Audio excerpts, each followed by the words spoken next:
Team লিডারের অনেক গুরুত্ব থাকে ভাই টিমে। টিম লিডারকে খুব স্ট্রং হতে হয়, টিম লিডারকে বোঝদার হতে হয়। টিম লিডার পুরো টিমটাকে কেমন পরিচালনা করবে সেটা প্ল্যান করে তাকে চলতে হয়। টিম লিডার সবাই হতে পারে না ভাই, সে খেলার ক্ষেত্রে হোক, কোনো বিজনেসের ক্ষেত্রে হোক, যে কোনো টিমের কথা বলছি আমি।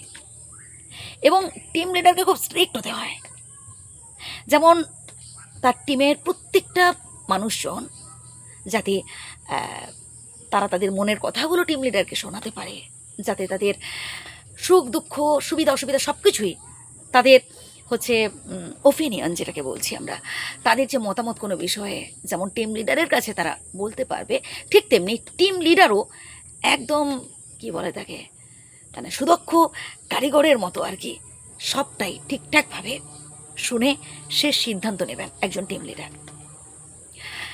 সো টিম লিডারেরও এমনটা ভাবা উচিত নয় যে আমি যেটা বলবো সেটাই, আমি যেটা জানি সেটাই ঠিক, এমনটা উচিত নয়।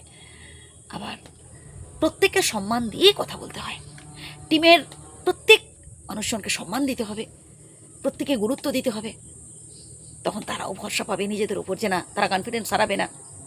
তাদেরকে মোটিভেট করতে হবে যে তোমরা একটা সময় পারো নি, ঠিক আছে, এবার পারবে, এবার চেষ্টা করো।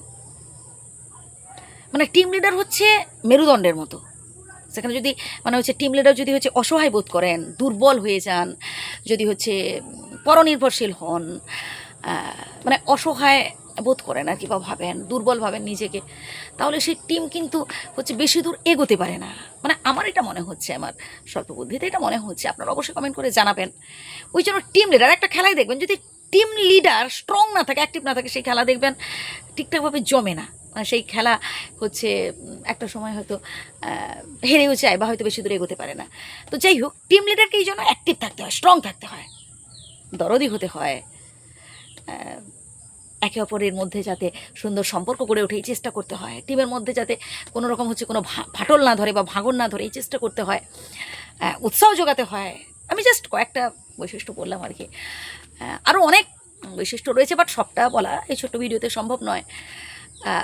সেটা যে কোনো টিমের ক্ষেত্রে, সেটা ব্যবসার ক্ষেত্রে হোক, বা হয়তো বন্ধু মহলে একটা টিম আছে সেখানে হোক, বা খেলার ক্ষেত্রে হোক, যে কোনো জায়গায় আর কি। এই জন্য টিম লিডার সবাই হতে পারে না, টিম লিডার হচ্ছে খুব দক্ষতা থাকা দরকার তার মধ্যে, তার মধ্যে ধৈর্য থাকতে হবে, তার মধ্যে নানান লোক নানান সমালোচনা করবে, এসব সহ্য করার ক্ষমতা থাকতে হবে, নতুন নতুন স্বপ্ন দেখাতে হবে মানুষ, মানে হচ্ছে টিমের টিমটাকেই আর কি, এবং ধীরে ধীরে সামনের দিকে এগিয়ে নিয়ে যেতে হবে টিম লিডারকে।